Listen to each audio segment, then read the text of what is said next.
All right, what is the name of the film you watched for this part of the module, and who are its writers and director?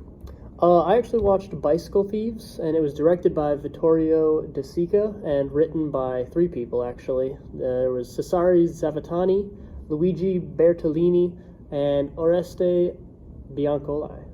Interesting. Is this film associated with an official film movement of some kind? And if so, which one? Yeah, it actually is. So it was almost the poster child, actually, of the neorealism movement in Italy.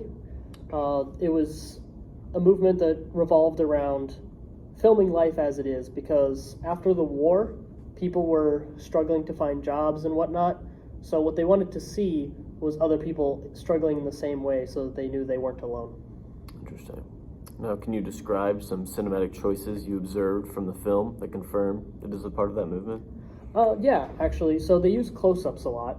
And the reason for that is because it emphasizes the emotion of the actors, and this allows the audience watching it to feel like they're connected in some way. So it gives the people watching a sense of community with the film. That makes sense. Now, can you explain what some of those film terms you used in that analysis mean?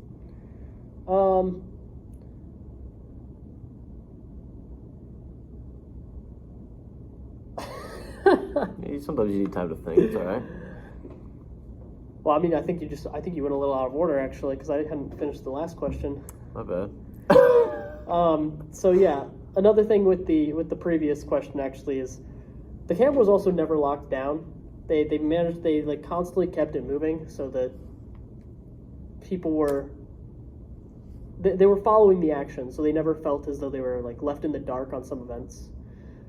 As for what you just asked, which was explaining those, which were from the Seek, Define, Explain page, I already mentioned neorealism, which was life as it is, of course. I think I explained that in detail already. However, there was also camera stilo used, which is sometimes just in English considered camera style. It's where the director of the film is often credited for being more involved with the story than the writers even. So this would mean that the film prioritized dialogue for the writers, and the director would have been more involved with the events that take place and in what order. Interesting. Now, would you recommend this film to others? I don't necessarily think this is a film that you should watch if you just want to go in, see something exciting or something like that. But if you're on a, lazy Sunday afternoon and you want to see people living their lives in a way that you haven't experienced or it's been a while, it's a great film for that. And actually, the ratings on Rotten Tomatoes prove it. It's 99%. I ended up Googling that not too long ago as well. Well, there you go. And I think the reason for that is simply because it's a movie that anyone can relate to. I mean, that was the whole point of neorealism, and it shows with this movie. It does it very well. I even know people who've got their bikes stolen. I don't necessarily think it mattered as much as it did to Antonio in the movie, but it's something that can happen to anybody. It's a good point. Yeah, that could happen. Well, thank you. Thank you for taking the time to answer these questions.